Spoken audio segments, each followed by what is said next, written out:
biru dipegangin sama Dira di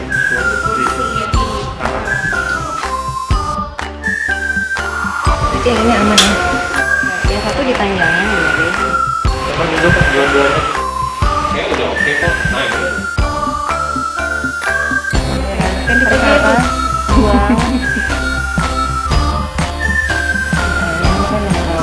Ini mau ditebar nih kertasnya. Pegang.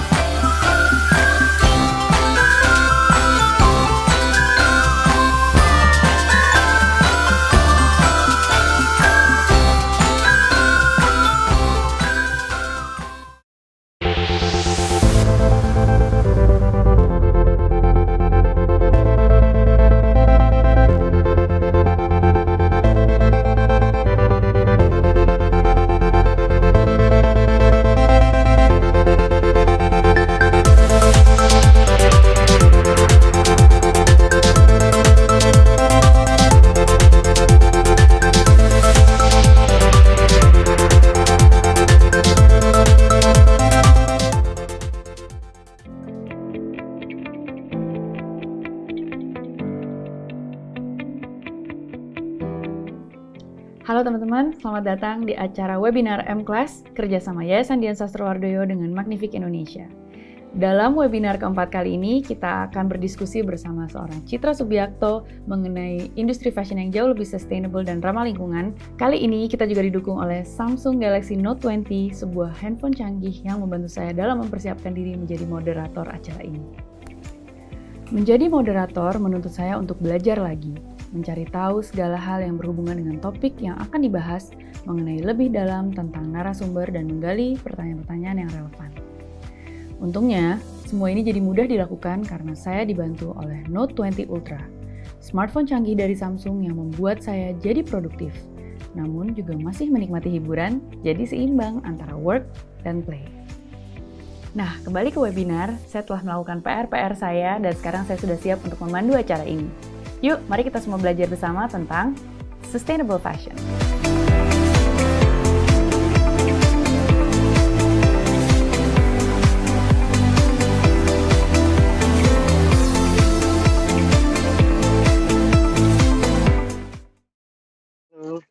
Selamat siang semua teman-teman. Assalamualaikum warahmatullahi wabarakatuh. Salam sejahtera.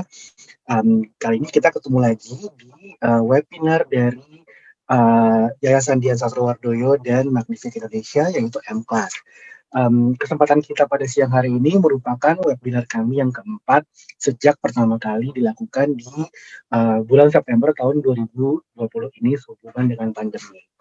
Mungkin bisa saya jelaskan sedikit mengenai webinar M-Class ini. Jadi webinar M-Class ini merupakan sebuah inisiasi positif yang dicetuskan oleh Yayasan Dian Sastrowardoyo dan juga Magnific untuk membantu teman-teman semua, terutama adik-adik yang masih kuliah di daerah-daerah terutama yang kurang terjangkau dengan kegiatan seperti ini selama masa pandemi.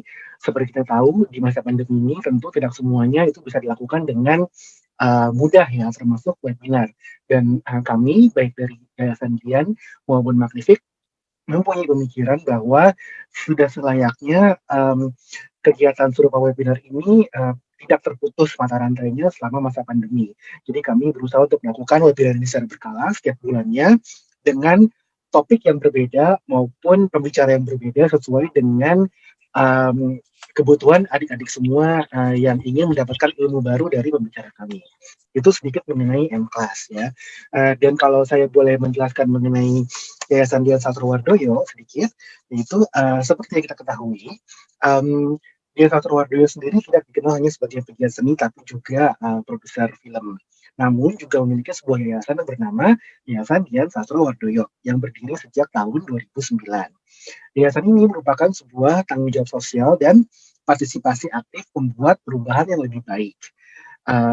Fokus yayasan ini bertumpu pada 3 titik bidang, yaitu pertama pemberdayaan perempuan, kedua memajukan bidang pendidikan, dan ketiga pelestarian untuk kebudayaan Indonesia, bekerja sama dengan berbagai macam pihak-pihak lainnya untuk mewujudkan tiga titik bidang ini dengan baik.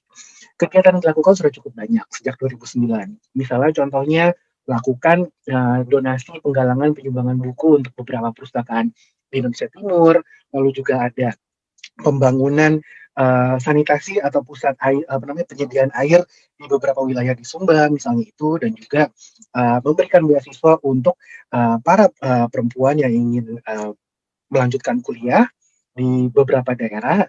Hingga saat ini sudah terdapat 19 anak didik atau binaan yang menerima beasiswa yang kita beri nama beasiswa Dian. Itu antara lain itu. Ya.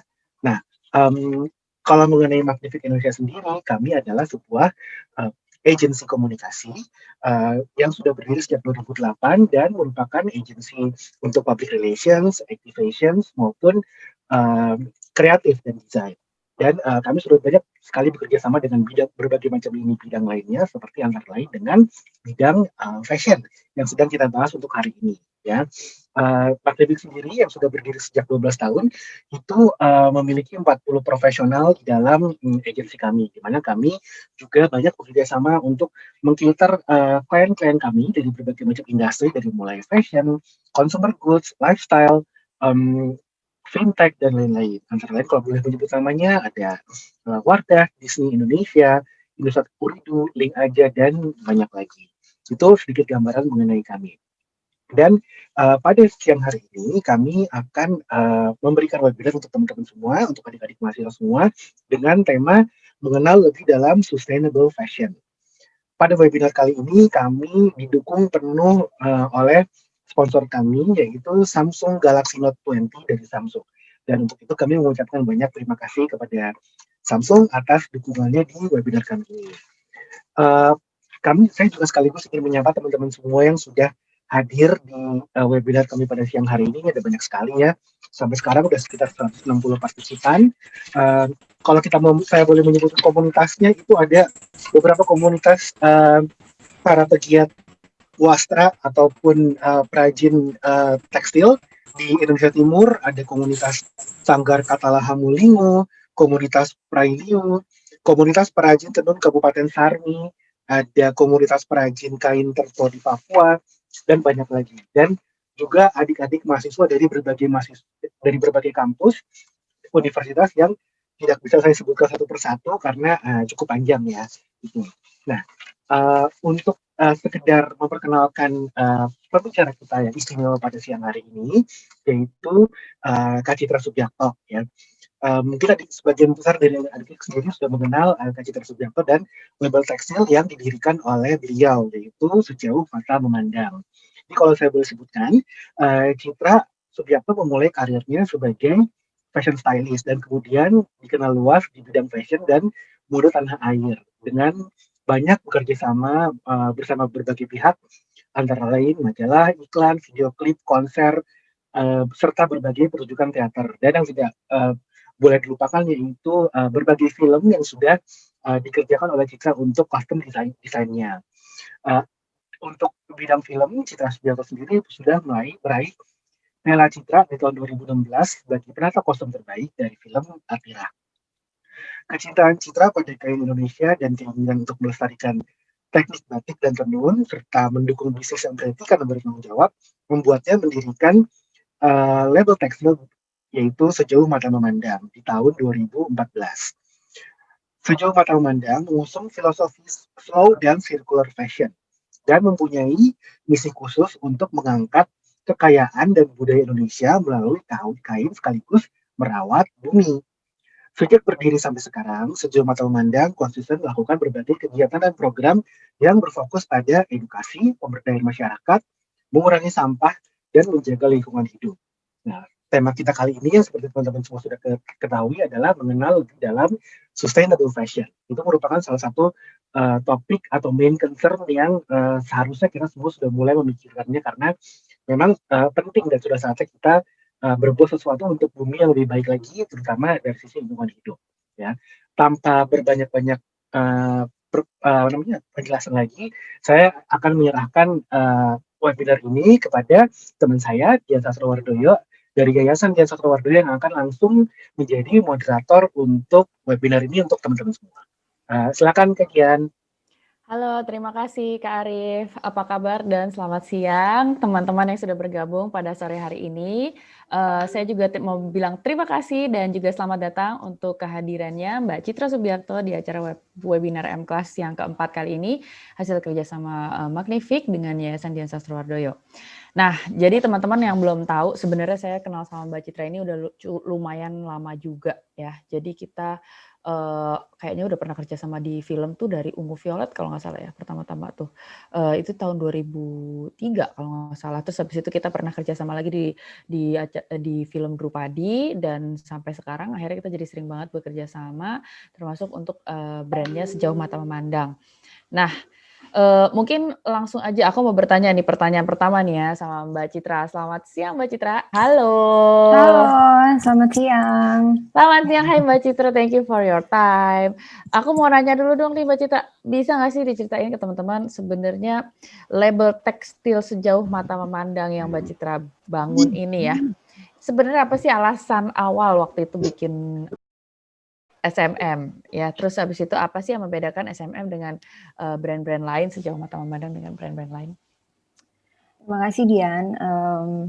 Jadi sebenarnya awalnya itu karena saya tuh senang sekali dengan baju nasional kita gitu. Jadi dan kita kan sehari-hari mungkin pada saat itu belum terlalu pakai ya gitu, karena kan mungkin dengan adanya kenyamanan, nah jadi kita memilih baju yang sudah ada saat ini gitu. Nah sementara kalau kita ngeliat di negara lain, misalnya India gitu, dari tukang sapu jalanan sampai artis Bollywood tuh semua pakai baju sari gitu. Jadi dari situ saya terinspirasi gitu. Jadi akhirnya membuat label Sejauh Mata Memandang, yaitu adalah sebuah label tekstil yang terinspirasi dari semua hal yang ada di sini, dari makanannya, dari alamnya, dari budayanya gitu. Jadi ingin mengekspor lebih jauh dan berbagi untuk informasinya kepada semua teman-teman gitu ya. Oke, berarti kalau boleh aku gali lagi nih tentang si Sejauh Mata Memandang, kan benar nggak sih kalau menurut pengamatan aku ya, aku tuh inget banget Sejauh Mata Memandang tuh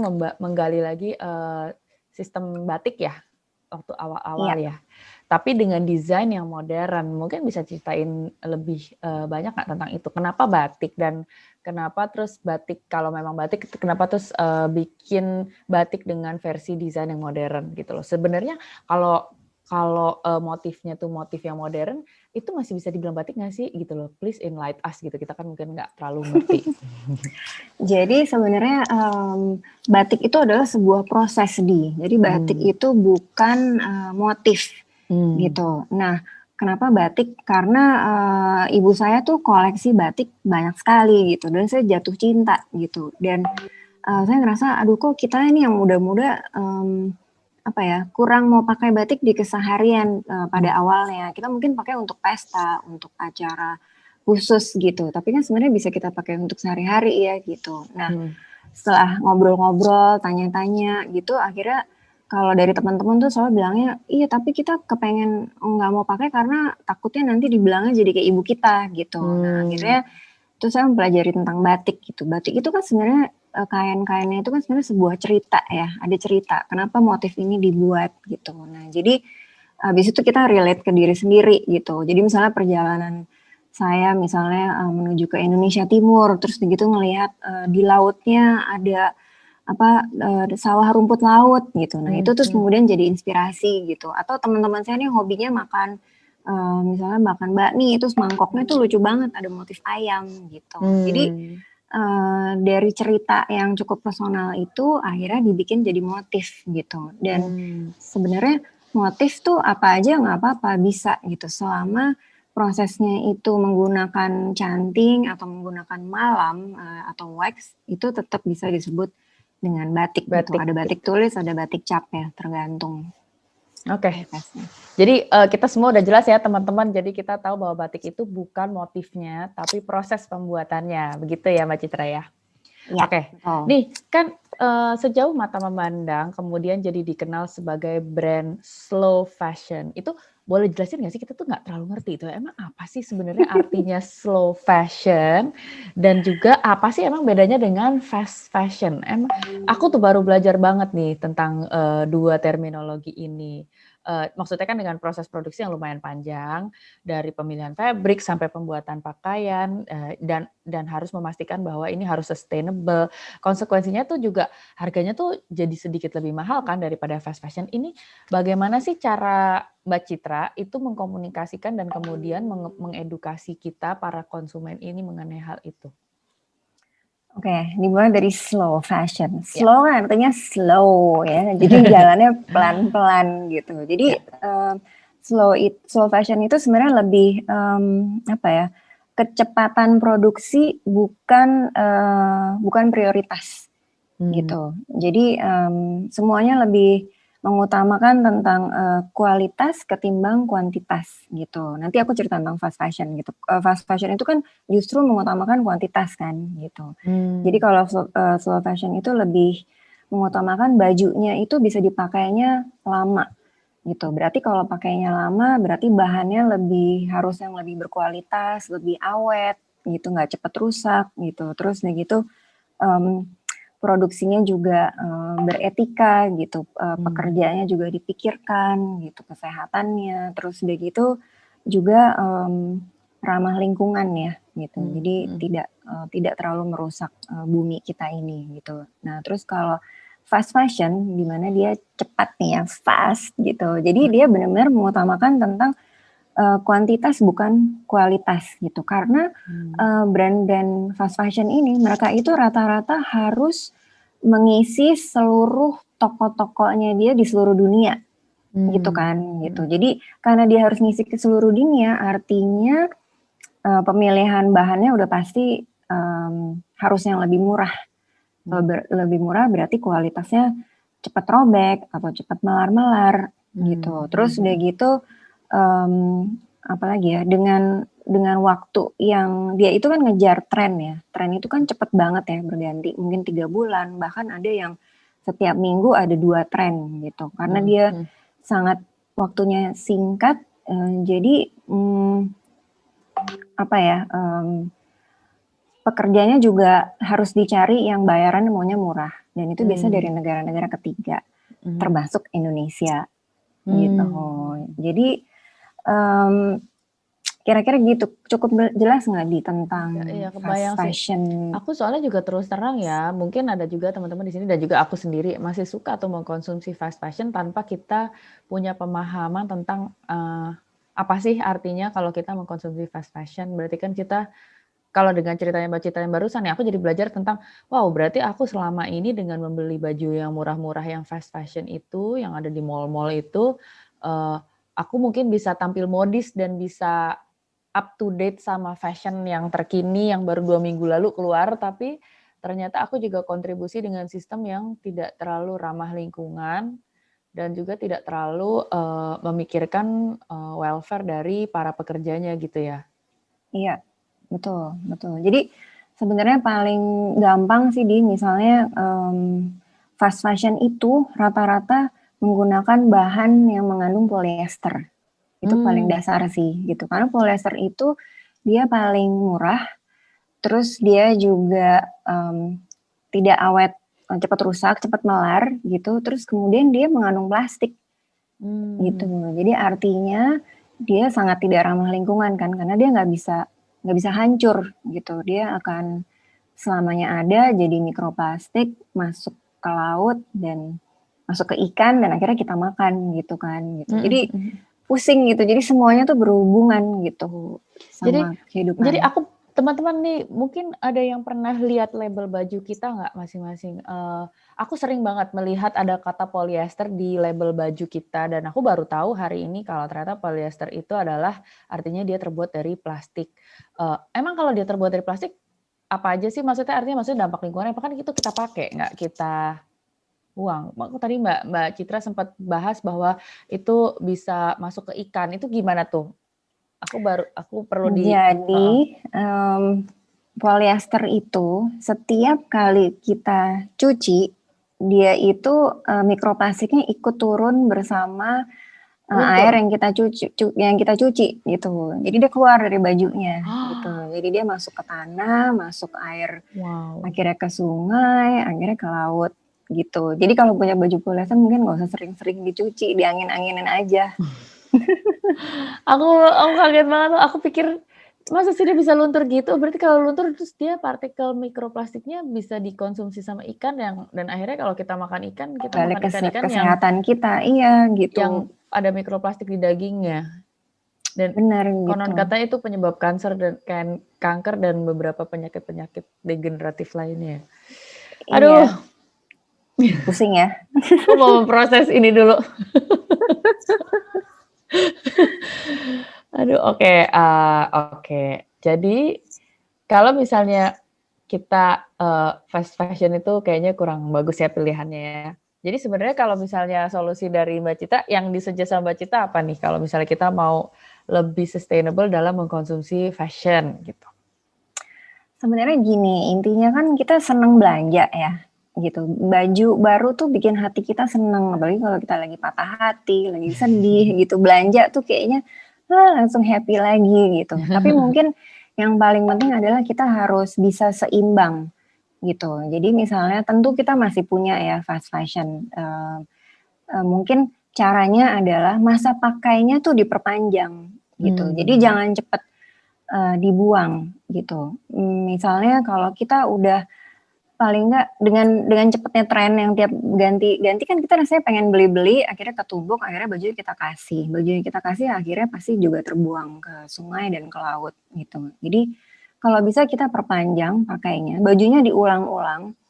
Baju ulang tuh it's a good thing gitu, maksudnya itu hal yang baik kok, nggak perlu malu gitu kan gitu. Kalau kita minimal aja bisa pakai bajunya sampai setahun, itu kita bisa ngurangin gas emisi karbon 10% gitu. Jadi itu udah bagus banget gitu. Nah, terus gitu kalau misalnya robek, itu jangan langsung dibuang, tapi dibenerin, ditambal, dijahit gitu. Terus kemudian gitu ya. dimodifikasi gitu. Atau misalnya kalau saya nih, kalau bajunya udah nggak bisa banget, saya ganti jadi tas belanja atau jadi sarung bantal atau jadi apa gitu. Jadi diputer-puter deh gitu, macam-macam gitu.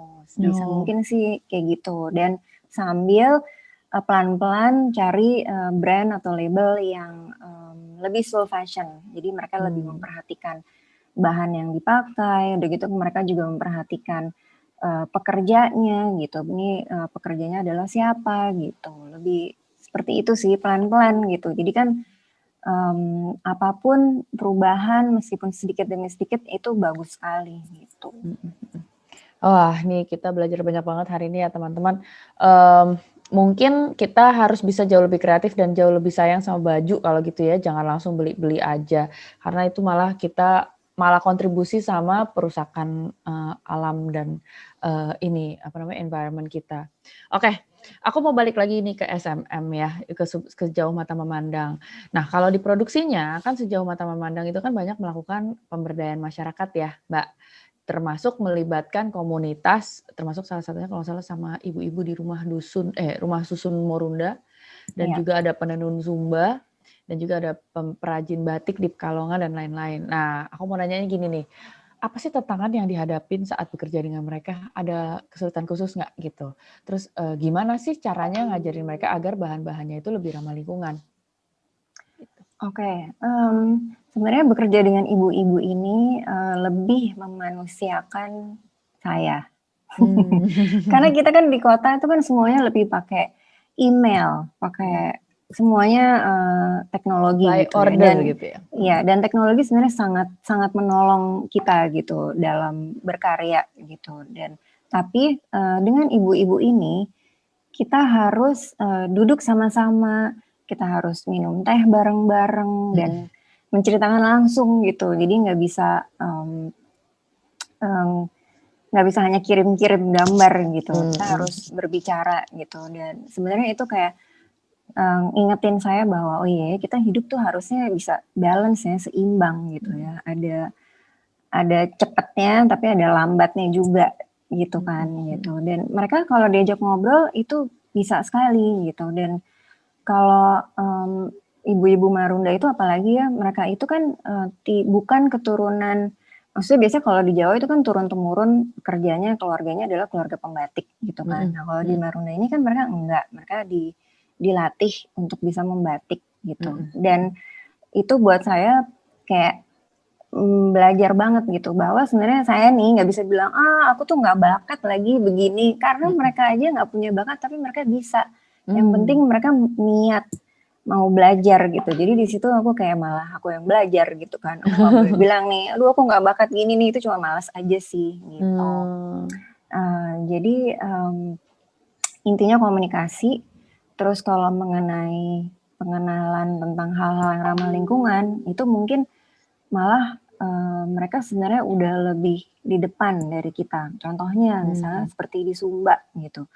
Mereka kan dari awal sebenarnya sudah menggunakan pewarna alam gitu. Tapi memang dengan cepatnya pesanan dan hidup modern kita ini, mereka pelan-pelan juga beralih ke yang bukan alam gitu. Dan sebenarnya mungkin memang susah ya karena mereka bilang iya tapi kalau gini kita jadi lebih cepet nih nyelupnya gitu atau misalnya bahannya tuh nyarinya susah atau lebih mahal gitu kan gitu. Tapi sebenarnya pelan-pelan sih kita harus emang kita semua harus bergandengan tangan gitu sama mereka. Kita nggak bisa cuma sekali datang terus udah gitu. Kita harus temenin terus pelan-pelan gitu dan ngajarinnya juga nggak bisa langsung dari A sampai Z gitu. A dulu, nanti sampai berapa bulan baru B gitu. Jadi belajar sabar sih ya sebenarnya.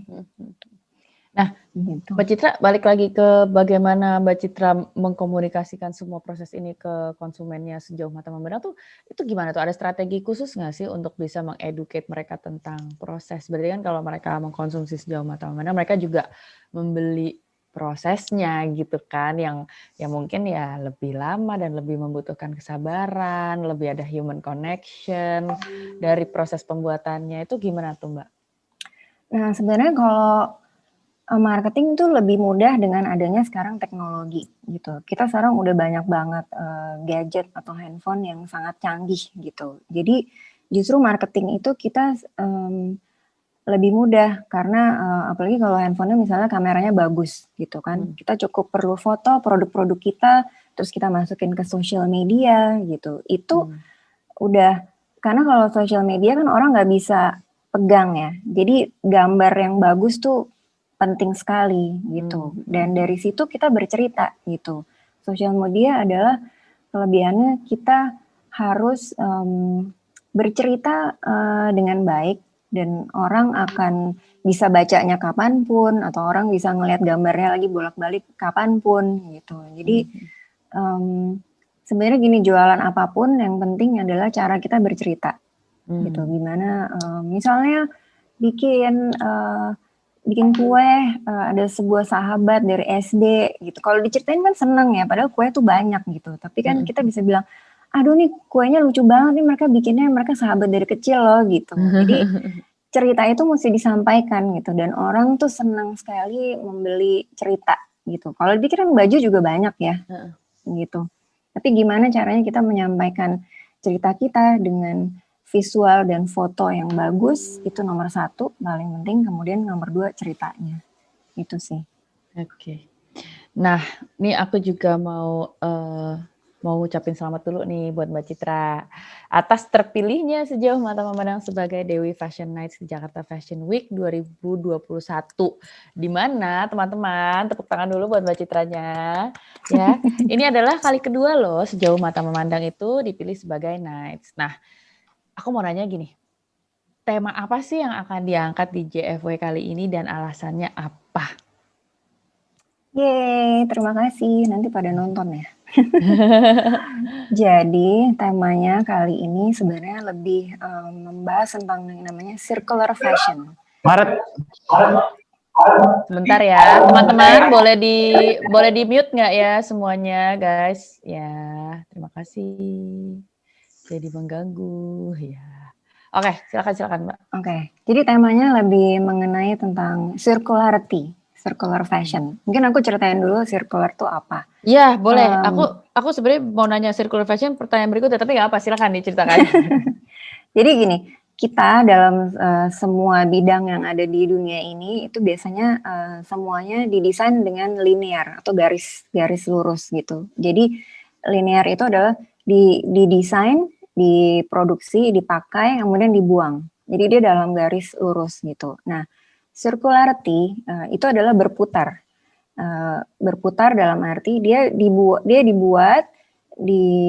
dipakai, dan dia tidak dibuang, tapi semuanya dia diulang lagi gitu. Jadi menghindari supaya terbuang ke laut, terbuang ke tempat pembuangan sampah dan jadi polusi gitu kan. Gitu. Jadi di sini kita kalau circularity kan bahasa Indonesia lebih berputar atau daur gitu. Jadi kalau bisa jauh nih kita misalnya salah satunya contohnya di show yang kali ini nomor 1 adalah kita menggunakan kain sisa-sisa perca yang sudah ada dari desain baju kita, itu kita bikin lagi jadi baju yang lain gitu. Jadi kita memberikan kehidupan kedua gitu. Misalnya jadi baju yang perca-perca, tempel-tempel gitu, patchwork gitu.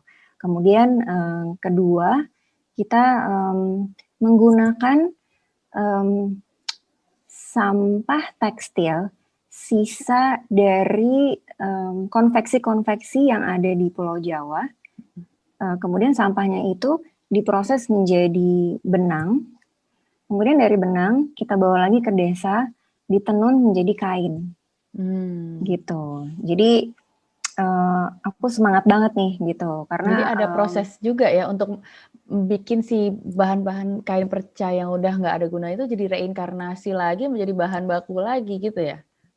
Betul. Jadi kan kalau di penjahit-penjahit atau konveksi itu, mereka kan kalau jahit itu sisanya banyak sekali kan, dan itu akhirnya terbuang gitu. Nah ternyata saya senang banget, jadi saya dihubungin sama sekelompok anak muda, mereka dari Pabel ID, mereka ngubungin terus mereka bilang kita ini lagi belajar untuk memproses dari sampah tekstil menjadi benang gitu, dan saya udah semangat banget gitu, wah oke banget, tapi kita harus jadi bahan gitu, karena kalau nggak jadi bahan bingung juga kan gitu. Iya. Dari benang harus ditenun lagi dong berarti ya. Bener gitu, akhirnya dibawa ke sebuah desa, desa Pandaan namanya di Jawa Timur, terus kemudian di situ ditenun kembali dan pelan-pelan kita prosesnya nyobain berbagai macam benang gitu kan, ukurannya kan awalnya tuh tebel-tebel, jadi kita pelan-pelan mau coba yang lebih tipis juga gitu. Nah dari sini kita akan mengeluarkan koleksi ini khusus di DFK. Jadi harus nonton.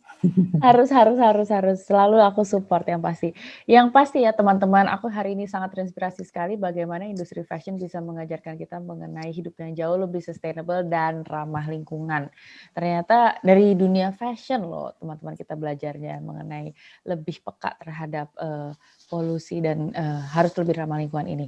Oke. Jadi tadi kan sudah terjawab nih ya pertanyaan aku yang berikutnya juga. Jadi circular fashion selain recycle dan daur ulang, boleh diterangkan circular fashion itu apa? Tadi sudah dijelaskan. Oke, next question. Berbicara tentang sampah. Nah, terutama sampah dari industri fashion. Bisa nggak sih Mbak dikasih kita gambaran seberapa serius sih sebenarnya masalah ini, emangnya segitu hebohnya ya, segitu banyaknya ya sampah dari dunia fashion. Kalau menurut Mbak Citra, solusi apa juga tuh ya yang bisa kita gunakan untuk bisa mengatasi hal ini? Oke, aku juga kaget sih gitu. Aku juga pikir apa sih baju masa ikutan ya gitu menyumbang polusi ini gitu. Terus aku suatu hari pergi nih ke Sungai Ciliwung gitu. Terus bertemu dengan komunitas Ciliwung di sana. Terus mereka itu kasih tahu bahwa sepanjang Ciliwung itu sampah yang paling banyak ditemukan tuh tekstil gitu. Itu yang paling banyak? Ya, itu paling banyak gitu. Nah, terus ada lagi satu lagi research dari Greenpeace sama Diverse Clean Action di tahun 2019. Mereka meneliti ke 49 titik di Indonesia sampah yang ditemukan. Kalau berdasarkan jumlah, tentu masih plastik sekali pakai ya, yang terbanyak. Tapi kalau berdasarkan berat, sampah terberat yang ditemukan 55,9% adalah sampah tekstil. Gitu. Wow. Jadi kalau pengalaman aku di Ciliwung itu tuh di depan rumah-rumah orang itu mereka buang aja bajunya di depan rumah gitu. Terus kan kita tanya gitu kan, Pak kok dibuang gitu? Nggak apa-apa nanti kalau hujan juga dia kebawa ke sungai kok gitu. Terus udah gitu. Terus yang paling banyak sedihnya, yang paling banyak ditemuin di sungai Ciliwung itu sebenarnya adalah sampah sarung. Sarung. Sarung. Why? Karena aku tanya, Pak ini kenapa banyak sarung? Oh Bu, nggak usah repot-repot. Setiap tahun tuh saya dapat sarung baru kok kalau hari raya gitu. Jadi kalau udah kotor sedikit atau robek sedikit, dan itu bahannya polyester kan, kayak yang murah-murah Bahan kan. mengandung plastik itu tadi, jadi Iya, tidak gitu. bisa terurai secara alami Enggak. sampai Jadi ribuan tahun. bener. Dan dia bilang sarung aku tuh banyak banget loh gitu. Tiap tahun aku dapat dari kantor, dari kiriman saudara apa segala macam. Gitu. Lumayan buat Dan keset-keset rumah gitu ya, lama-lama kebawa ke sungai gitu. Astaga. Iya gitu. Jadi sedih banget sih. Jadi itu gitu ya. Itu kalau yang benar-benar Aku langsung dilihat. jadi mikir lagi loh, Mbak. Aku setiap lebaran kan kita kayak mau ngasih pegawai, supir Bener. gitu kan. Paling gampang kan. Paling gampang ngasih sarung, ngasih mukena. Sementara kita lupa bahwa itu bahannya rata-rata tuh polyester dan bahan bakunya Iya. tuh plastik. Betul. Makanya dia murah dan dia awet dan bla bla bla itu yang ternyata kalau mereka dapat tiap tahun mereka akan buang-buang aja di sungai sebelah rumah. Iya. Gitu. Karena kan dia juga nggak ngerti ya bahwa itu nggak hancur gitu. Terus kalau itu kan pakai mata sendiri ya gitu. Tapi kalau misalnya kita baca, aku tuh sangat senang research gitu ya. Jadi kalau menurut Boston Consulting Group tahun 2015, industri fashion itu memproduksi 92 juta ton sampah. Gitu. Dan melepaskan aku sampai udah nggak bisa karbon 1.715 juta ton karbon itu, dan menghabiskan 79 miliar meter kubik air gitu. Dan kalau ngomongin sampah tadi, hanya 1% yang di-recycle di seluruh dunia.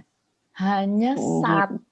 Jadi kalau dari ada 92 juta ton sampah. 92 juta ton sampah yang ke recycle 1%-nya itu cuma seiprit ya. Iya. Dan benar gitu. Dan kalau ngomongin, kan dia ngomongin ada karbon, ada air. Aduh, aku sedih banget kalau ngomongin air dan sampah kan gitu. Sesimpel kaos nih. Kalau kita pakai kaos itu satu kaos diproduksi itu memerlukan air sekitar 2.700 liter. Hah? Kenapa kok banyak banget? Dicuci berapa kali? Iya, banyak banget. Enggak, jadi dia proses dari pertama kali nanam bibitnya. Gitu. Itu semuanya ya itu dihitung gitu. Jadi kira-kira itu minuman buat kita 900 hari minum ya. Kira-kira kayak gitu. Gila ya. Pusing. Makanya makin tahu mungkin yang paling sustainable nggak pakai baju ya. Gitu. Jadi banyak banget, semakin tahu itu semakin PR-nya makin banyak, tapi justru itu sebenarnya sebuah tantangan ya buat kita semua gimana menghadapi krisis iklim ini gitu. Apa yang bisa kita lakuin, dan ada kok gitu jalannya, tapi memang pelan-pelan dan harus sama-sama gitu. Oke. Thank you. Yang pasti kita PR kita semua ya teman-temannya untuk bisa pelan-pelan menyelesaikan masalah ini. Bukan PR orang lain, ini PR kita semua. Oke, teman-teman, kita lanjut ke pertanyaan berikutnya. Sejauh mata memandang merupakan brand yang aktif melakukan kampanye dan komunikasi untuk pelestarian lingkungan. Nah, sebenarnya Mbak Citra tuh kenapa sih melakukan hal ini gitu loh? Maksudnya Mbak Citra kan genuinely committed untuk ngomongin dan mengkampanyekan mengenai masalah environment dan lingkungan hidup gitu ya. Sebenarnya kalau boleh ditanya gitu ya, apa sih alasan personalnya Mbak Citra sampai bisa terpanggil sekali untuk kos yang ini, gitu, kos lingkungan hidup? Alasan personalnya mungkin adalah, saya mikirin anak-anak ya, anak-anak kita, anak cucu kita, dan generasi yang mendatang gitu. Kita kan hidupnya enak banget ya, bisa main-main di luar, bisa ke pantai, bisa segala macem gitu. Dan suatu hari saya membaca tulisan bahwa di tahun 2050 di laut akan lebih banyak sampah dibandingkan ikan gitu. Dan saya seneng banget pantai dan laut gitu. Jadi kasihan banget kalau anak-anak kita dan generasi yang mendatang tuh ikan itu hanya dongeng atau pernah ada lihat gambarnya di buku pelajaran gitu kan. Jadi malah itu penelitiannya maju gitu 2045 kalau kita tidak melakukan apa-apa bersama-sama gitu. Terus kan juga waktu itu ada foto yang ikan paus dibuka perutnya ada isinya semuanya sampah plastik gitu kan gitu. Jadi itu semua kayak ngetok aku kayak ditampar gitu, kayak kita egois banget ya kalau kita nggak memikirkan solusi gitu. Dan sebenarnya setiap individu yang ada di bumi ini itu bertanggung jawab gitu, karena kan kita tinggal di bumi gitu. Dan sebenarnya ini bukan tentang menyelamatkan bumi, ini tentang menyelamatkan diri kita dan generasi yang akan datang gitu. Kalau Jadi kamu kayak nggak gitu mau sih. mengubah cara hidup kamu, ya mendingan kamu bersumpah untuk nggak akan punya keturunan aja, kayak Bisma. Kan nggak gitu ya. Jadi gimana? Berarti Iya. kita harus ganti cara hidup kita ya, teman-teman ya. Oke, itu make sense sih. Aku juga jadi merenung. Akhirnya apa sih yang sudah aku lakukan untuk anak cucu aku? Sudahkah aku mengalter cara hidup aku untuk bisa lebih melestarikan lingkungan sih. Tapi kan ada ya orang-orang nyinyir gitu ya. Lah tapi kamu suka ke pantai, suka ke laut, kan berangkat ke pantai ke lautnya kan juga naik pesawat atau naik mobil, dan itu kan juga kamu kontribusi emisi karbon gini. Kan ada banyak orang nyinyir gitu ya, kayak zamannya dulu si Greta, siapa tuh yang kecil banget Iya, itu yang Greta Thunberg. Thunberg gitu, yang dia kampanye ke beberapa negara, terus habis itu ada yang bilang bahwa dia itu kan katanya kampanyenya itu pakai kapal layar kan untuk tidak tidak kontribusi karbon. Iya. Tapi ada aja yang nyinyir bilang bahwa ya tapi kan kamu nggak tahu kan bahwa yang nemenin dia kapal layar itu kru-krunya itu didatangkannya dengan berapa tiket pesawat, yang semuanya naik pesawat ya. Ada ya, Bo, gitu. Jadi intinya ngapain kita kampanye, ibaratnya gitu loh. Cuma aku ngerasa kayaknya daripada kita cuma bisa nyinyir dan nggak berubah juga dan nggak kontribusi apa-apa, kayaknya mendingan kita melakukan sesuatu walaupun kecil tapi you do something gitu ya. Iya benar kok, penting banget gitu. Terus kan orang tuh suka ini loh, aku suka baca bilang, apalah aku hanya remah-remah, itu tuh nggak bener gitu. Justru remah-remah biskuit tuh nggak jadi biskuit kalau nggak remah-remahnya bersatu gitu. Oh gitu ya, iya. Jadi setiap perilaku kita, hal yang terkecil itu pengaruhnya besar banget. Meskipun kita lupa-lupa atau kita nggak sempurna, kita tetap naik mobil yang pakai bensin gitu. Tapi yang penting kita ikut kontribusi, itu udah bagus sekali gitu. Jadi penting sih. Jadi jangan pernah merasa diri kita remah-remah rempeyek atau remah-remah biskuit atau remah-remah kerupuk ya teman-teman. Kita semua itu ada maknanya loh ya. Dengan satu hal kecil aja yang tiba-tiba kebiasaannya diubah, itu tuh bisa bermakna banget. Dan berarti kita nggak usah kecil hati ya Mbak Citra ya. Kalau misalnya oke nih hari ini aku udah bisa nih kayaknya bisa ngompos nih gitu ya, pakai sampah ini, sampah rumah tangga aku dikomposin, tapi kan mungkin nggak konsisten ya, kadang-kadang ada harinya lagi niat, ada harinya lagi nggak sempet, dan akhirnya buang-buang gitu aja. Tapi sebenarnya walaupun nggak konsisten, kita nggak boleh kecil hati juga ya Mbak Citra ya, tetap lakukannya aja ya kalau bisa ya? Iya harus gitu, soalnya kan sebenarnya penduduk di bumi itu kan banyak banget ya, berapa sih aku sampai udah nggak ngitung lagi, tapi kan manusia tuh di bumi banyak sekali. Jadi kalau kita sama-sama melakukan hal kecil, meskipun lupa-lupa, meskipun nggak sempurna, itu pasti efeknya besar banget gitu. Dibanding kita cuman ngomel-ngomel aja gitu. Jadi mau teman kita 5, mau follower kita cuma 5 atau 5 juta, tapi kita harus saling ngingetin gitu. Dan mulai aja dulu ya. Bener gitu. Oke. Kalau gitu aku akan berlanjut dulu ya ke pertanyaan berikutnya ya Mbak Citra ya. Nah ini dia nih. Untuk adik-adik mahasiswa yang tertarik untuk menjadi pelaku di bidang fashion. Kira-kira kalau Mbak Citra sebagai pelaku fashion industry, ada nggak sih tips-tips yang mereka harus tahu gitu, kayak insider tips? Apa ya? Mungkin gini, dalam suatu usaha apapun itu bisa kok gitu. Kita tetap peduli sama bumi kita. Karena bumi kita kan rumah satu-satunya ya, gitu. Jadi semuanya kan pasti punya gadget dan teknologi dan handphone gitu kan. Gunakanlah itu untuk research gimana caranya membuat usaha yang ramah lingkungan gitu. Dan caranya ada banyak sekali gitu. Terus misalnya nih kalau baju ya pakaian gitu. Nomor satu bisa pelan-pelan dari pemilihan bahannya gitu. Jadi misalnya kurangi penggunaan polyester misalnya gitu. Terus udah gitu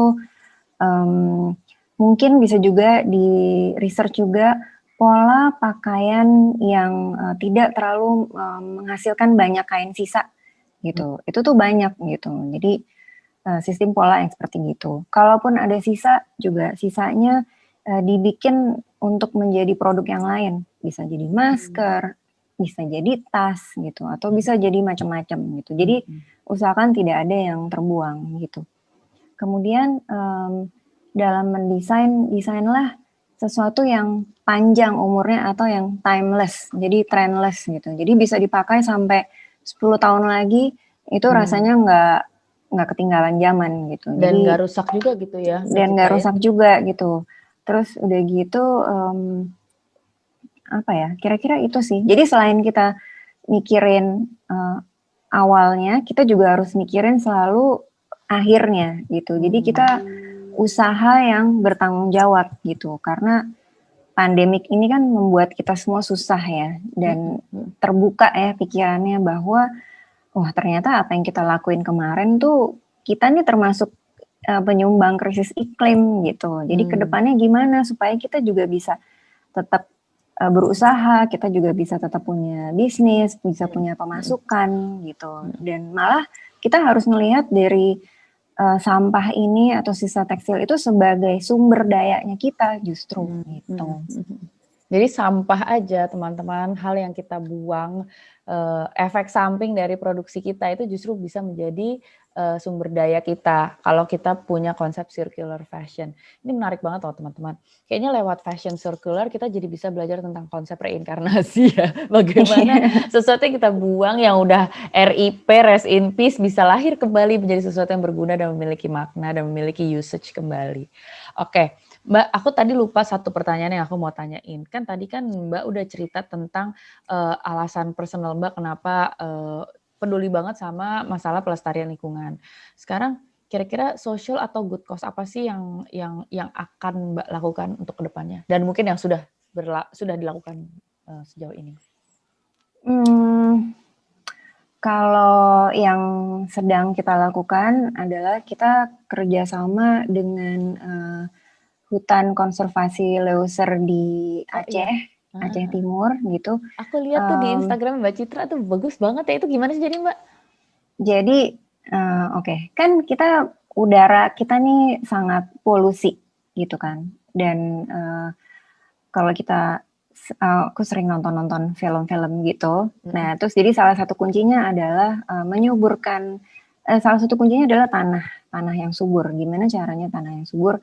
Misalnya satu di rumah kita mulai bercocok tanam, misalnya bahan makanan apa yang sering dimakan gitu, dan organik. Jadi tidak menggunakan pestisida gitu. Terus udah gitu kedua salah satunya adalah reboisasi hutan lindung gitu. Karena Indonesia itu kan termasuk paru-paru dunia ya gitu. Dia karena area hutan lindungnya tuh besar sekali gitu, dan jangan dipikir kita di kota tuh nggak ada hubungannya gitu. Kalau hutan-hutan paru-paru dunia kita sehat, itu otomatis polusi udara di dunia juga ikut sehat gitu. Dan banyak kan yang sudah ditebang gitu, digunakan oleh warga atau jadi perkebunan sawit atau yang lainnya gitu. Jadi kita sekarang adalah menanam kembali dan karena aku suka sama gajah, jadi aku pilih menanamnya di area gajah gitu. Karena di Sumatera itu gajahnya tuh sering banget dibunuh-bunuhin untuk ngambil itunya, gadingnya gitu. Dan mereka hanya dibunuh untuk ngambil gadingnya aja gitu, dan itu sedih banget ya, dan mereka kan termasuk binatang yang punah gitu. Dan kalau binatang semakin punah, itu juga ekosistem kita juga jadi terganggu gitu, dan itu kan juga pengaruh ke krisis iklim gitu. Makanya kita kerjasama dengan mereka, kita menanam dari setiap pembelian baju dari sejauh itu otomatis sudah menyumbang pohon di taman di Leuser gitu. Ini sejauh yang seri yang tertentu atau sejauh yang manapun? Semuanya gitu. Jadi sebenarnya kan kita dari awal gitu. Jadi semuanya kita kan tahun ini 6 tahun. Jadi kita menanam 6 hektar gitu. 6 tahun 6 hektar. Berarti aku sudah menyumbang dong, Mbak. Sudah. Terima kasih. Gitu. Terus ya itu sih yang paling ini, dan kedepannya kita akan terus sih untuk kita harus berkarya, tapi kita juga harus peduli sama lingkungan kita gitu. Karena kalau enggak duitnya banyak, tapi kita nggak bisa ngitung juga atau nggak bisa menikmati gitu kalau buminya udah hancur atau kita polusinya makin jelek gitu. Betul. Jadi penting sekali dengan karya kita, dan itu sebagian kita serahkan untuk hal-hal yang baik, bisa juga untuk pendidikan gitu, dan masih banyak lagi karena setiap sudut di bumi ini nih, dari pendidikan, dari kemanusiaannya, dari semuanya butuh kepedulian kita sih gitu, seperti yang Dian lakuin juga dengan Yayasan Dian Sastrowardoyo gitu. Iya. Oke, aku lanjut dulu ke pertanyaan berikutnya ya. Nah, sebagai konsumen, bagaimana caranya kita berperan aktif untuk bisa mengurangi limbah fashion? Itu tadi sudah Mbak Citra jawab di awal-awal ya, teman-teman. Bagaimana kita, kalau punya baju, jangan langsung dibuang-buang aja, mentang-mentang ada rusak sedikit, kita harus memperbaiki, memperpanjang masa penggunaannya. Kalau bisa kita pakai lagi menjadi apa, segala macam. Oke, next question adalah, saya mau mempersilahkan peserta untuk mau bertanya kepada Mbak Citra, dan silakan Mbak Citra nanti menjawab pertanyaannya ya. Saya mau lihat dulu nih pertanyaan-pertanyaannya ada di mana saja. Sebentar ya. Pertanyaan dari pengrajin kain Tervo. Ini adalah komunitas pengrajin kain yang keren banget yang sedang menonton kita semua di sini. Halo Papua. Ini dari Sarmi Papua. Ada pertanyaan pertama, yaitu bagaimana sih caranya agar tenun Tervo dari Sarmi Papua bisa masuk deretan tren fashion? Wah, agar tidak hanya dikenal di Papua saja, tetapi di seluruh Indonesia. Kami mohon tips dan triksnya, Mbak. Silakan, Mbak Citra. Wah, halo, apa kabar semuanya pengrajin kain Tervo? Ini mereka, aku mau mention dulu nih teman-teman, kayaknya dari Yayasan Dian Sastrowardoyo sama Magnific bantuin sebuah komunitas yang udah semangat banget untuk ikut acara ini, diberikan subsidi kuota dan juga dikasih ongkos untuk datang ke tempat di mana internetnya lancar untuk bisa nonton acara ini. Terima kasih sekali atas antusiasmenya ya teman-teman. Silakan Mbak Citra dijawab.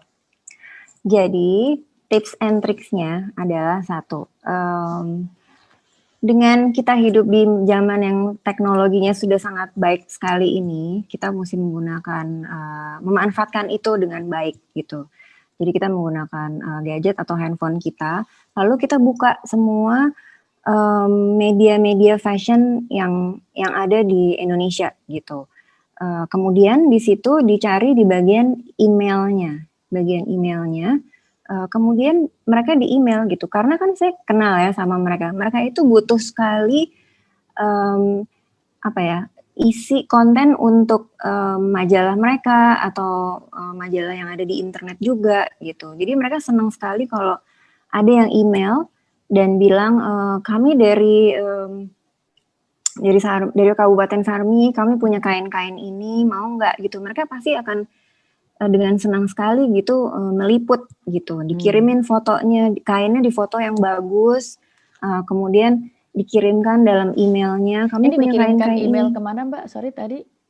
Jadi biasanya kalau media-media fashion di Indonesia Oh, itu kan media-media ada fashion. ada macam-macam kan ya gitu. Jadi itu bisa di Google aja, kemudian dicari gitu, terus kemudian cari alamat emailnya dan dikirim ke mereka gitu. Dan nanti mereka pasti akan membuat sebuah artikel khusus gitu, atau bahkan nanti mungkin mereka mengirimkan penulisnya ke situ untuk meliput ceritanya gitu. Jadi itu cara yang paling lengkap sih, karena dulu saya juga pernah kerja di majalah ya gitu. Jadi saya senang sekali gitu kalau ada yang email saya kasih tahu, kami punya koleksi ini gitu. Jadi itu salah satu cara yang paling mudah gitu menggunakan teknologi, yaitu meng-email. Kalau perlu di email aja semuanya gitu, atau bisa juga lewat sosial media. Misalnya kita bicara tentang sosial media Instagram. Kan kita tahu nih orang-orang siapa aja sih yang di dunia fashion gitu. Itu dikirimin message aja gitu. Itu mereka pasti akan dengan senang hati untuk lebih ngobrol lebih jauh gitu. Dan must I remind you, mungkin aku ingetin lagi ke teman-teman tadi yang menyimak tips dari Mbak Citra adalah untuk bikin sebuah tekstil fashion itu jadi menarik, kita harus ceritain cerita di belakang produksi fashion ataupun tekstil tersebut ya Mbak Citra ya?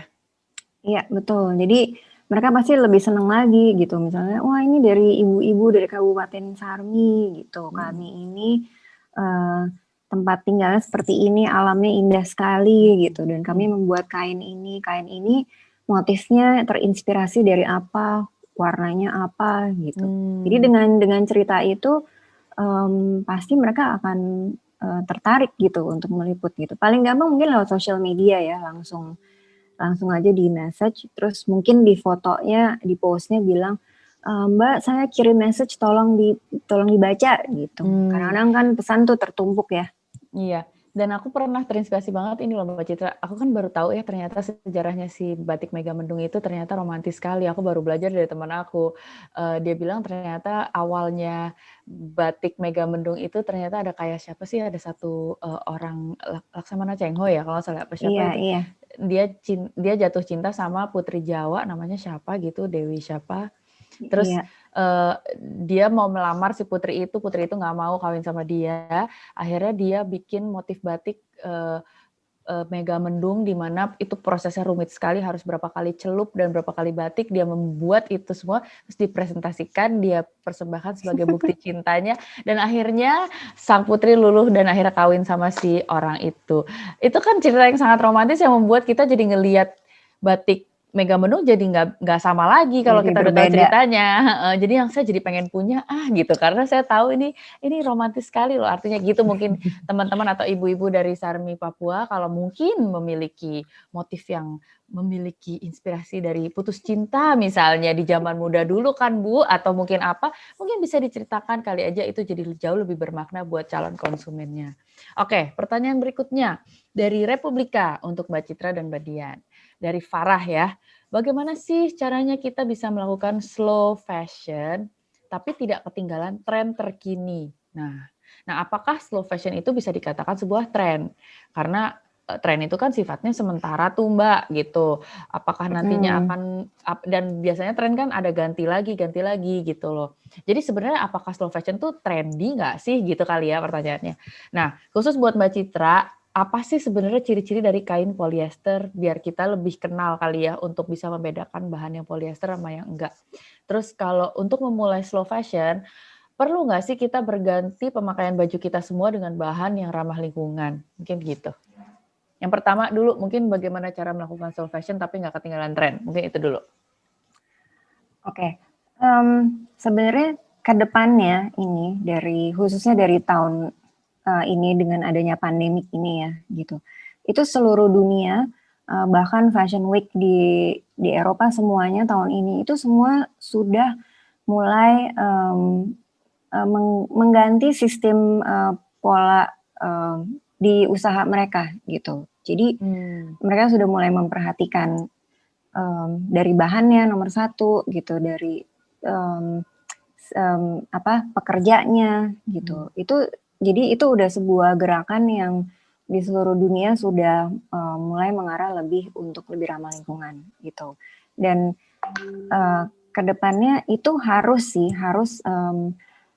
kalau bisa dibilang tren itu lebih menarik, kenapa enggak gitu. Jadi memang karena kedepannya kita semua harus lebih peduli gitu. Dan gimana untuk lebih supaya nggak ketinggalan zaman gitu kan, kita udah punya baju-baju yang sudah kita beli nih gitu. Nah itu kita pakai, kita padu-padanin dengan mungkin baju yang nanti akan kita beli, itu dengan tidak membuang aja kita udah menjalankan slow fashion gitu. Karena kita memakai ulang, kalau ada yang rusak kita benerin dan nggak kita buang gitu. Dengan tidak, sebenarnya istilahnya dengan tidak membeli apa-apa tuh kita sebenarnya udah menjalankan slow fashion. Dengan tidak membeli apa-apa, teman-teman ya, kita bisa mendaur ulang baju-baju kita yang lama-lama jadi trendy lagi. Berarti sebenarnya slow fashion tuh nggak trendy ya, Mbak? Apa gimana sih jadinya? Kalau dalam konteks ini ya?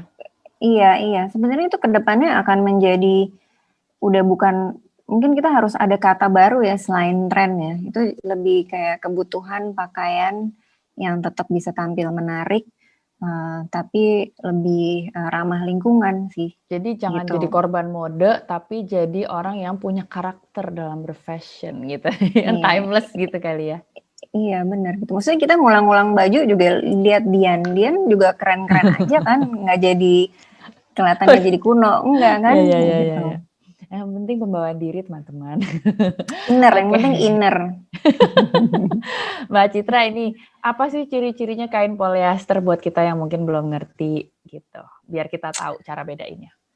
Oke, sebenarnya gampang-gampang susah gitu, karena polyester itu ada campurannya macam-macam. Dia bisa ada di campuran baju yang katun, dia ada di campuran, ada juga gitu. Jadi, tapi kan ditulis kan, misalnya berapa persen katun, berapa persen polyester gitu. Tapi mungkin yang paling mudah sekali itu nggak usah baca, mungkin kalau bahannya stretch. Ya kalau bahannya stretch itu sih udah pasti dia ada polyesternya. Ada plastiknya. Gitu. Ya ada plastiknya gitu. Terus mungkin kalau dia bahannya tebal atau tahan air, nah itu juga udah pasti ada polyesternya. Gitu. Oke. Mesti baca sih. Jadi kalau memang sudah memiliki baju yang mengandung polyester atau mengandung bahan plastik, jangan dibuang-buang, bajunya dipakai terus ya. Terus kalau bisa, betul, jangan terlalu banyak dicuci. Gitu. Bajunya gini, cara merawat pakaian yang baik, mungkin bajunya diangin-anginin, kalau habis dipakai dicium-cium, bau banget nggak sih? Kalau nggak bau banget ya mungkin digantung-gantung aja gitu. Terus begitu mungkin dicucinya juga sebaiknya jangan pakai ini dryer, mesin pengeringnya ya, itu ya gitu. Terus begitu kenapa mungkin kalau dia pakai pengering emang kenapa Mbak? Selain dia kan pakai listrik lagi gitu, dan dia lebih cepat rusak sih. Dia lebih cepat rusak gitu. Terus begitu mungkin jangan dijemur di matahari langsung, karena kalau jemur matahari langsung dia lebih cepat terlihat buluk ya, lawas ya, misalnya warnanya jadi pelan-pelan lebih cepat hilang gitu kan gitu. Terus begitu mungkin kalau saya sih kalau mau misalnya cucinya masuknya ke mesin cuci, harus selalu di red slating, itu supaya nggak, kalau dia nggak di red slating kan jadi dia kebuka gitu kan, jadi lebih cepat rusak gitu. Jadi harus di red slating. Dan dia nyabet harus dikait, baju lain ya. Kalau bra harus dikait gitu. Tapi sebenarnya sih kalau yang halus-halus sih sebaiknya dicuci tangan dengan sabun yang sederhana. Ibu-ibu, kucek. Mari kita kembali ke ngucek. Iya gitu. Dan mungkin paling penting baca petunjuk pada saat beli gitu. Jadi baju yang kita punya nggak gampang rusak gitu ya. Iya. Terus misalnya kayak kemarin Dian sempat bilang kalau misalnya baju putih terus kotor gitu, sebaiknya direndam aja pakai air hangat, terus dicampur sama baking soda sedikit gitu. Itu juga akan lebih menghilangkan noda-noda sih. Aku pernah dengar katanya kalau mau nodanya nggak nempel, justru kita harus ngucek bajunya itu dengan air dingin. Benar nggak sih? Yang benar yang mana ya? Kalau cuci baju sih memang sebaiknya sih air dingin ya gitu. Tapi kalau misalnya dia udah ada nodanya, untuk ngilanginnya sebaiknya direndam pakai air hangat dan dicampur baking soda gitu. Air dingin tuh bikin baju nggak cepet rusak juga sih. Oke. Kira-kira gitu. Catat ya ibu-ibu. Oke, next question. Trianto Dauni, fast fashion itu diproduksi pabrik besar dengan menggunakan tenaga kerja yang banyak kan ya Mbak ya. Dilema juga nih kalau harus mengurangi pemakaian baju bahan plastik. Bisa gulung tikar dong tuh dan pengangguran massal. Gimana tuh kalau kayak gitu solusinya? Gimana kalau mengkreasi limbah plastik itu dengan berbagai produk seperti kasur, keset, dan lain-lain sehingga pabrik jalan, industri kreatif juga jalan. Pertanyaan yang terakhir aku agak bingung, tapi bagian awalnya aku ngerti. Mungkin gimana? Bisa ditanggapi nggak Mbak Citra? Sebenarnya udah banyak kok perusahaan-perusahaan besar yang toko-toko pakaian yang kita sering lihat di mall-mall yang harganya sangat terjangkau. Itu mereka semuanya sudah mulai karena di ini kan banyak gerakan-gerakan yang apa istilahnya kayak nyecer gitu ya, mereka harus berubah gitu. Jadi rata-rata perusahaan-perusahaan besar ini sedang melakukan perubahan gitu dengan memperbaiki dari pakaiannya, dari bahannya, dari pekerjanya gitu. Dan rata-rata semuanya kalau kita baca beritanya, mereka bikin statement adalah sekitar 5 sampai 10 tahun itu mereka pelan-pelan akan berubah gitu. Jadi nggak bisa instan juga ya gitu, karena semuanya kan pakai proses gitu kan. Dan dengan adanya tren itu, tren perbaikan kualitas dari sebuah produk gitu, dan itu juga sampai ke seluruh dunia dan otomatis ke Indonesia juga gitu. Jadi balik lagi sebenarnya kepedulian para pengusaha ya gitu. Itu sih. Ya, jadi kita berdoa aja bersama-sama teman-teman, walaupun prosesnya itu bertahap, pelan-pelan, tapi setidaknya perubahan itu ada dan mulai berjalan. Tinggal kita ikut mengikuti perubahan itu dan berkontribusi, walaupun kontribusi kecil juga nggak apa-apa, tapi bertahap demi bertahap kita ikut membantu. Oke. Ini tadi dari komunitas yang tadi itu, dari yang Sarmi Papua itu, kayaknya mereka kepingin sekali untuk bisa memberikan ngasih tunjuk ke tekstilnya. Kali aja di sini ada rekan-rekan media jadi bisa lebih aware tentang ternyata ada komunitas di Papua yang seru sekali yang peduli terhadap sustainable fashion. Boleh nanti diberikan kesempatan. Panitia mau sekarang apa nanti aja? Nanti dulu apa? Aku selesaikan pertanyaan-pertanyaan dulu ya. Oke? Yes. Ya, jadi ini ada dari komunitas Tenun Ikat Prailiu Sumba. Halo Kampung Prailiu, halo Bapak Raja, Ibu Raja. Apa yang membuat Mbak Citra terinspirasi dengan kata sejauh mata memandang? Kayaknya nih pertanyaan yang nanya udah tahu jawabannya sebenarnya kayaknya ya, ada kemungkinan cuma pengen diceritain aja. Yang kedua, bagaimana cara mengatasi pencemaran sampah plastik karena tidak mudah terurai, 500 tahun yang akan datang baru terurai. Sama halnya meninggalkan pencemaran dan penyakit ke anak cucu kita. Jadi bagaimana cara mengatasinya? Itu tadi, kita jangan banyak-banyak menggunakan ya Ibu. Kalaupun ada ya jangan kita buang-buang begitu saja. Yang ketiga, dengan adanya penggunaan bahan kimia bahwa air limbah kita terjadi polusi udara dan pencemaran lingkungan yang menyebabkan kanker. Pertanyaannya bagaimana solusinya? Mengapa penggunaan pewarna alam seperti batik tidak boleh dijemur di panas matahari, hanya diangin-anginkan, sedangkan penggunaan warna alam kain Sumba Timur harus dijemur di panas matahari? Wow, pertanyaan bagus. Terima kasih. Silakan dijawab mungkin Mbak Citra. Kenapa namanya sejauh mata memandang? Karena alam Indonesia itu cantik sekali. Dan setiap kali saya pergi, contohnya melihat, saya berdiri di pinggir pantai gitu. Saya tuh selalu bilang gitu, sama ngomong sendiri sih. Saya bilang, wah ini sejauh mata memandang, lautnya indah sekali ya, biru dan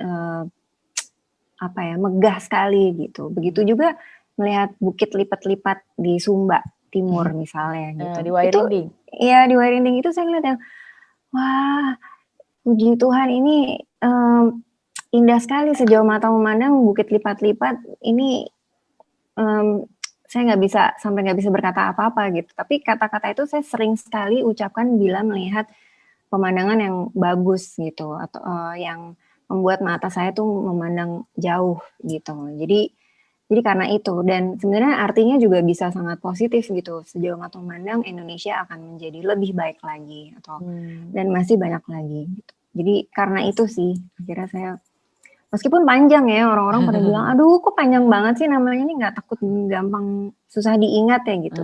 Nggak apa-apa, bagus kok, puitis gitu. Iya, oke. Gitu. Itu ya, kalau tadi pewarna alam itu kan kalau batik nggak boleh dijemur di panas matahari, hanya diangin-anginin aja. Tapi kalau penggunaan warna alam kain Sumba malah harus dijemur panas matahari, itu gimana tuh? Mungkin Mbak Citra bisa menjawab Kak?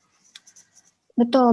Malah kan sebenarnya kalau misalnya di Sumba itu kainnya kadang-kadang bila baru jadi kita rendam dulu di air laut supaya lebih lebih kuat gitu untuk menyimpan warnanya gitu. Karena tipe kainnya berbeda, kemudian tipe pemakaian pewarna alamnya juga beda-beda gitu. Dan Sumba itu kan sangat kaya dengan sinar mataharinya kan. Jadi itu justru menjadi bagian dari cerita pembuatan kain tenun ikat gitu. Dan nggak apa-apa gitu. Kalau tadi kan kita ngomongin tentang batik. Batik kan lebih lebih ringkih ya bahannya gitu. Kalau tenun ikat itu kan bahannya lebih tebal, lebih kuat gitu. Jadi nggak apa-apa. Gitu ya. Oke. Next question dari Inka Ajeng Tripalupi, Pendidikan Bimbingan Konseling. Ya, Mbak Citra, bagaimana caranya menghilangkan baju yang ada bintik-bintik hitam? Maksud kamu menghilangkan bajunya apa menghilangkan bintik hitamnya? Mungkin bintik hitamnya kali ya, teman-teman. Ya, silakan mungkin. Seperti ini susah-susah gampang gitu. Jadi saya juga suka frustasi nih kalau ada makan terus tiba-tiba pakai baju putih, aduh terus muncrat gitu kan makanannya kena kecap gitu tiba-tiba. Kena kecap gitu. Jadi saya biasanya rendam di air hangat, kemudian saya campur dengan baking soda gitu. Itu biasanya cukup cukup bagus gitu hasilnya gitu. Tapi kalau memang tidak bisa sekali hilang, kemudian saya tambal dengan bahan putih lagi gitu. Jadi kan sekarang balik lagi ya teknologi gitu. Kalau kita research itu gaya tambal sulam tuh juga bisa jadi sebuah tampilan yang menarik gitu. Jadi patchwork gitu. Jadi biasanya akhirnya saya tempel-tempel aja beberapa kain putih gitu supaya sepertinya gaya gitu. Padahal itu sebenarnya nutupin noda. Sekalian dimodifikasi ya. Jadi ada aplikasinya. Betul. Atau disulam tiba-tiba gambar gajah, gambar ikan, kan lucu juga gitu. Atau di bordir gitu. Jadi yang penting jangan sampai dibuang gitu karena sayang kan. Kalau nanti pertanyaan kamu adalah, ya jadi nanti bajunya jadi bukan baju putih lagi dong kalau saya sulam warna-warni. Adanya jadi putih sulam warna-warni gitu. Tapi kalau gitu mungkin Mbak Citra akan menjawab, ya sulamnya pakai benang putih dong, jadi tetap baju putih toh. Gitu. Benar. Iya, white on white. White on white. Oke, pertanyaan berikutnya ya. Soalnya waktu kita tinggal sedikit lagi, aku kalau bisa meng-cover banyak, ada 2-3 pertanyaan lagi. Oke, Amelinda Sarunggalo bilang bahwa ini dari Amelinda Sido Kombong Sarunggalo Universitas Mula Warman. Pertanyaan saya, bagaimana tips dan motivasi dari Kak Citra dan Kak Dian untuk kami kaum muda milenial untuk melestarikan kekayaan budaya Indonesia seperti salah satunya itu kain-kain yang beraneka macam tersebar di Indonesia dengan berbagai motif dan cerita terkandung di dalamnya. Tolong kami diberikan inspirasi agar kami mau dan berusaha untuk berani memperkenalkan seperti terjun ke dalam usaha fashion lokal dan bangga memakai produksi dalam negeri ini. Sekian dan terima kasih. Waduh, ini bisa buka skrip. Sayang, ini pertanyaannya tolong kami diberi inspirasi. Waduh, Mbak Citra saya mau nanya. Mbak Citra mendapatkan inspirasi itu perjalanan seumur hidup toh? Yo. Jadi kayaknya kamu nggak bisa minta dikasih inspirasi hanya dalam jawaban 2 menit nih, agak susah. Tapi yang pasti perjalanan hidupmu semoga bisa memberikan inspirasi dan keinginan untuk kamu dan teman-teman milenial untuk mau melestarikan kekayaan budaya Indonesia seperti salah satunya kain-kain yang beraneka macam, ragam itu segala macam. Ya, Mbak Citra mau ditambahkan silakan. Iya, mungkin paling gampang contohnya nomor 1 adalah melihat Dian di sosial medianya. Dia kan sering pakai gitu ya kain-kain Indonesia gitu dan terlihat bagus gitu. Jadi dari situ pasti dong pengen, aku pengen seperti Kak Dian gitu. Jadi itu harusnya udah bisa jadi inspirasi gitu. Terus nomor 2 gitu, kita juga bisa lihat dari Mungkin melihat Instagramnya Mbak Citra. dari fashion online gitu. Jadi dari majalah fashion online itu juga banyak sekali gitu yang isinya sering menggunakan kain-kain Indonesia dan terlihat menarik gitu. Bagaimana mereka memadu padankan gitu pakaian kain kita dengan misalnya sebuah kemeja putih lalu dicampur dengan kalung-kalung mutiara atau macam-macam gitu, atau dicampur dengan kalau dia misalnya sepatu tali, sepatu cats gitu. Jadi inspirasi itu bisa dari mana saja gitu, dan dari sekitar kita, dengan pemanfaatan teknologi yang dengan mudah kita bisa lihat dari handphone kita gitu. Itu inspirasi yang kaya banget gitu untuk melihat gitu. Tapi nomor 1 lihat Dian aja. Ada banyak sebenarnya teman-teman, ada pekerja-pekerja seni seperti teman-teman saya, Dinia Wirasti, siapa lagi ya yang banyak ini, Reza Ardian juga, mereka semua banyak menggunakan kain-kain Indonesia dalam kesehariannya menjadi sesuatu yang fashionable. Kayaknya memang challenge-nya adalah untuk bisa menggunakan busana nasional kita padukan dengan busana modern, sehingga itu menjadi bagaimana cara kita berpakaian sehari-hari gitu ya. Kalau di Jepang, orang pakai kimono itu biasa gitu loh. Kalau orang di India pakai sari itu adalah busana kantor gitu loh. Kalau bahkan di negara tetangga di Malaysia, orang pakai baju kurung itu sehari-hari gitu di rumah ataupun ke kantor ataupun kemanapun. Bahkan ini, kalau kita harus nunggu ada undangan kawinan dulu baru pakai busana nasional gitu loh, busana kebaya. Mungkin ada waktunya kita mencoba lebih banyak lagi berbusana nasional, nggak cuma sehari-hari ke kantor aja pakai kebaya nggak apa-apa. Zamannya Bung Karno dulu orang ke kantor kebayaan loh, ya kan ya? Betul, iya. Betul sekali. Mungkin teman-teman yang di Papua atau ibu-ibu, kakak-kakak yang ada di Sumba bisa sehari-hari pakailah itu sarung Sumbanya, habis itu bawahnya pakai sepatu cats, nggak apa-apa gitu, atasnya pakai kaos atau pakai kemeja, dan itu bisa dipakai ke kantor, sekolah, ke kuliah, ataupun kemana-mana. Oke, next pertanyaan ya, dari terakhir ini, dari Audi Putranto Butar-Butar. Oke, Mbak mau nanya, apakah gaya fashion artis-artis yang menggunakan batik dalam aktivitas kerjanya dan postingan sosial media, seperti yang dilakukan oleh siapa nih, Iga Masardi, vokalis Barasuara, itu turut ikut dalam memupuk rasa cinta masyarakat Indonesia terhadap pakaian batik? Saya terus terang belum lihat sih postingannya Iga Masardi itu, nanti saya akan coba lihat deh. Tapi yang pasti kalau menurut saya artis-artis itu pakai batik dalam aktivitas kerja itu bisa juga ya memupuk masyarakat Indonesia pakai pakaian batik. Bagaimana menurut Mbak Citra? Mungkin bisa dijawab.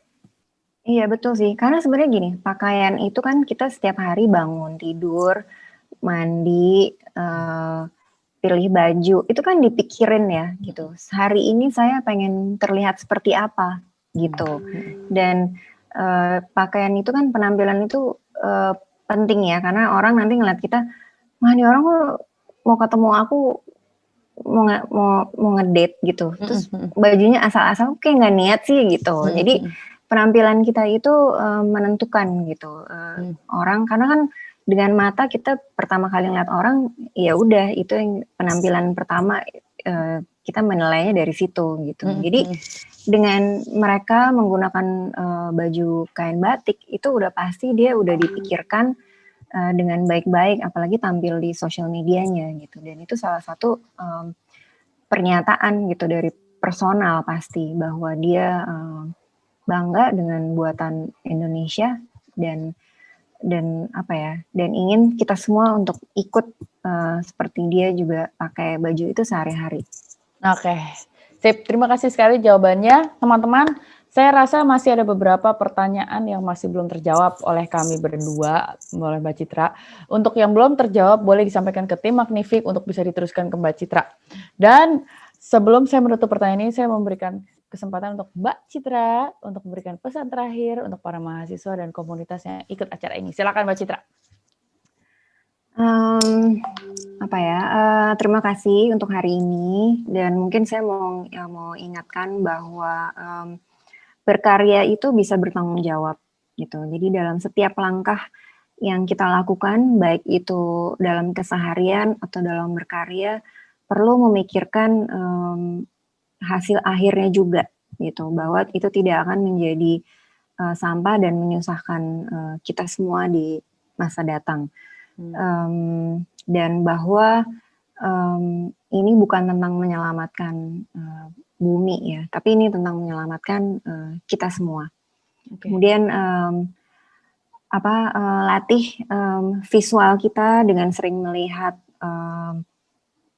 apa yang ada di layar kita ini gitu. Jadi dengan sendirinya kita akan jadi terbiasa, oh nanti ini bagus, ini kurang cocok sama kita gitu. Karena kan gaya atau selera itu berbeda-beda ya. Jadi kita dari melihat yang banyak kita bisa tahu, oh kita seleranya lebih ke sini gitu. Nggak ada yang jelek, nggak ada yang bagus, semuanya ada, tinggal kita mau milih yang mana gitu. Dan terakhir mungkin jadilah solusi bukan polusi. Nah, oke, Mbak, mohon maaf nih ada satu pertanyaan nyempil nih kayaknya yang agak-agak kasihan banget kalau belum dijawab. Ada dari pertanyaan Ibu Preskila Ambani dari komunitas tenun Tervo Sarmi tadi itu, bagaimana sih Mbak caranya agar serat daun yang dipakai buat kain tenun hasilnya bisa jadi lebih halus? Wah, ini teknis banget nih. Mau dijawab di sini apa by email apa gimana? Ini teknis. Sebenarnya gini ya, kalau misalnya kayak penenun itu kan biasanya membeli benang kan. Dan benangnya itu memang yang ada di Indonesia itu rata-rata memang bukan benang yang terbaik gitu. Kita ini selalu dapat benang yang sudah KW keberapa gitu. Jadi benang-benang yang bagus itu semua oleh pengusaha kita sendiri dijualnya lebih ke luar negeri dulu gitu. Jadi itu saya udah datang ke berbagai daerah, semua problemnya adalah benang sih. Gitu. Ini serat daun nih, apakah dia bikin benang sendiri apa gimana? Makanya kalau pertanyaan dia biar lebih halus gimana ya gitu loh. Jangan-jangan dia produksi sendiri lagi Mbak? Oke, kalau serat daun mungkin berarti dari prosesnya ya, dari prosesnya mungkin lebih panjang gitu. Karena kalau semakin panjang berarti dia akan lebih halus lagi gitu. Kalau dan makanya biasanya kan kalau kain-kain itu harganya nggak bisa murah ya, karena kan prosesnya itu panjang, bisa tahunan. Semakin bagus, semakin lama bikinnya gitu. Jadi termasuk juga proses benangnya gitu sih. Iya, ini lebih teknis sih sebenarnya. Teknis banget ya Ibu-Ibu.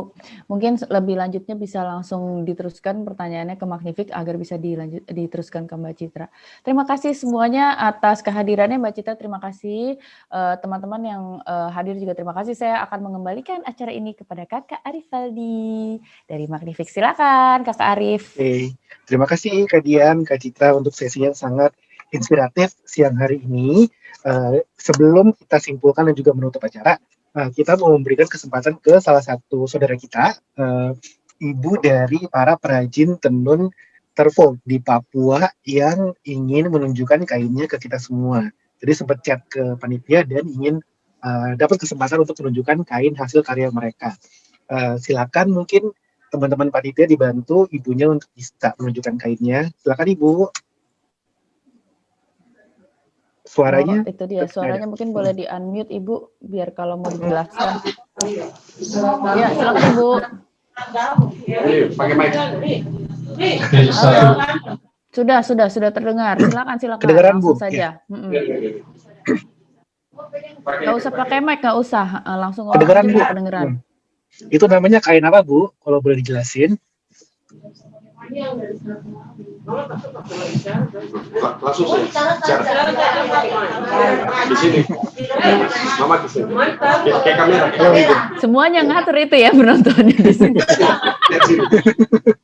Silakan Ibu. Iya, Ibu silakan Ibu. Mama bisa.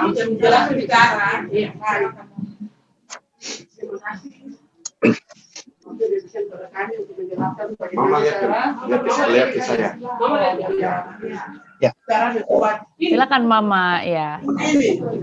Ini namanya kain apa Bu? Kalau boleh dijelasin. Ini kain terpo. Terpo. Ya, ini terpo.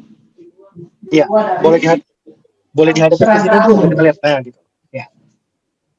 Cara membuatnya gimana Bu? Cara membuatnya, ini daun, kami di hutan, ditebang. Dari hutan? Ya, di hutan. Ya, Daun ini daunnya jenis pohon palem.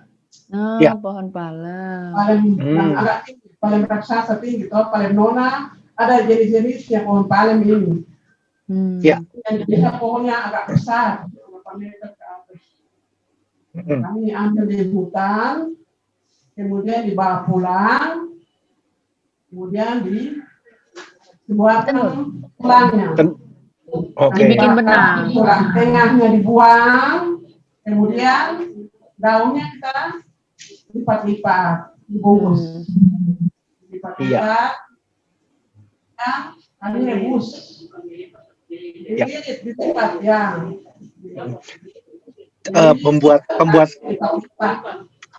pembuatannya berapa lama Ibu untuk membuat kain ini? Ya, ini prosesnya Pak. Ya. Ini proses ambil benang dari sini. Kami rebus, waktunya hampir 1,5 jam atau setengah jam kami rebus dengan api yang besar. Supaya daun itu bisa masak betul-betul.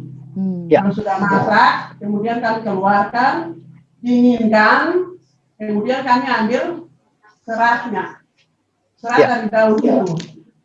Kami ambil seratnya, daunnya dibuang. Seratnya kami ambil, kami cuci.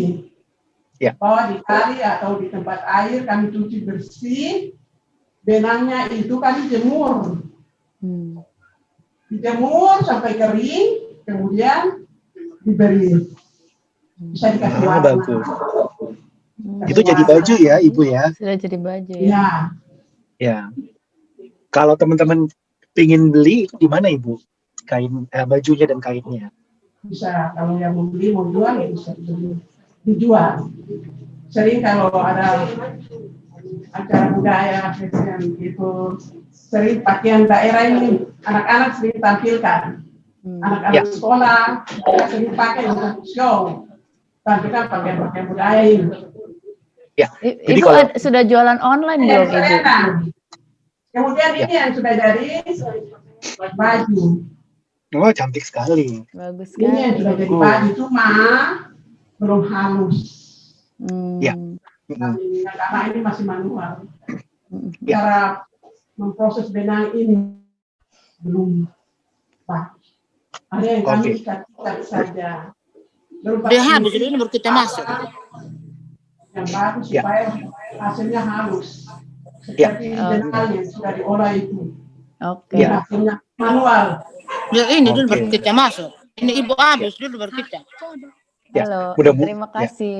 Terima kasih ya Ibu. Bagus. Ya. Jadi untuk teman-teman tadi kita sudah lihat kain dari komunitas kain Tervo. Dan kalau teman-teman tertarik bisa menghubungi komunitas Sarmi ya namanya ya. Itu bisa dihubungin, itu kainnya tadi bagus sekali, dibuat dari daun ya, kalau nggak salah ya. Ya. Yang Betul. pasti kita bisa pastikan kayaknya dari komunitas Sarmi itu pastinya ramah lingkungan ya Mbak Citra ya, tidak menggunakan polyester karena benar-benar bahannya itu dari daun. Luar Ya, biasa betul. sekali, itu salah satu bentuk slow fashion yang perlu kita tuju sebenarnya. Betul sekali Kadian. Ya. Jadi kalau saya bisa sedikit merangkum mengenai webinar kita hari ini, yang saya harap sangat bermanfaat ya untuk teman-teman semua. Sesuai dengan tadi yang dikatakan oleh Kak Citra, di dunia ini setiap tahunnya limbah garmen itu sudah menyumbang sekitar 92 juta ton sampah garmen di seluruh dunia. Ini menurut penelitian dari Boston Consulting Group, di mana hanya 1% yang berhasil didaur ulang. Itu sangat sedikit ya kita bayangin. Jadi sustainable fashion merupakan salah satu cara untuk membantu mengurangi sampah garmen ini. Dan slow fashion seharusnya menjadi alternatif produksi maupun konsumsi untuk teman-teman semua, adik-adik mahasiswa yang nanti bakal jadi profesional di industri garment untuk dipasarkan secara luas kepada para konsumennya. Itu merupakan salah satu solusi juga, dan kita harus ikut ambil bagian dari pergerakan ini, memperkenalkan slow fashion dan juga mau mengkonsumsinya. Semoga webinar kami siang hari ini bermanfaat untuk teman-teman semua yang sudah hadir. Senang sekali ada sekitar 200 orang lebih dari tadi yang sudah mengikuti sepanjang webinar ini berlangsung. Kami ingin mengucapkan terima kasih atas nama Magnifik dan Yayasan Dian Sastrowardoyo kepada Kak Citra Subianto dan sejumlah mata pemandang atas partisipasinya pada siang hari ini sudah mau menjadi pembicara berbagi mengenai ilmu slow fashion dan sustainable fashion kepada teman-teman semua. Terima kasih banyak ya Kak Citra ya. Dan juga kepada Samsung Galaxy Note 20 dari Samsung atas dukungan penuhnya pada siang hari ini sehingga webinar kami M-Class bisa terlaksana. Tapi sebelum kita pamit, kita foto bareng dulu yuk buat kenang-kenangan. Jadi kita bisa punya kenang-kenangan buat teman-teman semuanya yang sudah ikutan. Ya, mungkin dari tim panitia bisa bantu untuk mempersiapkan foto bareng. Teman-teman boleh dibuka ya kameranya biar kita bisa foto bersama. Nanti oleh panitia akan dikirimkan ke email teman-teman yang sudah daftar semuanya. Ya, boleh tolong dinyalakan kameranya semua teman-teman. Kayaknya udah nyala semua deh. Ya, dari tim panitia mungkin boleh kasih aba-aba kalau sudah semuanya. Dalam hitungan ketiga ya. 1, 2, 3. Oke, sebentar, sekali lagi. 1, 2, 3. Oke, lumayan banyak, ada 8 slide. Satu lagi, 1, 2, 3. Sekali lagi, 1, 2, 3. Bagus deh yang ini. Satu lagi, 1, 2, 3. Masih? Sekali lagi boleh, 1, 2, 3. Sudah semua? Oke. Oke, terima kasih semuanya atas kehadirannya pada siang hari ini. Selamat siang dan sampai ketemu lagi di acara M-Class oleh Yayasan Dian Sastrowardoyo dan Magnifik di bulan mendatang. Sampai ketemu. Sampai ketemu. Selamat siang.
Halo teman-teman, selamat datang di acara webinar M-Class kerjasama Yayasan Dian Sastrowardoyo dengan Magnifique Indonesia.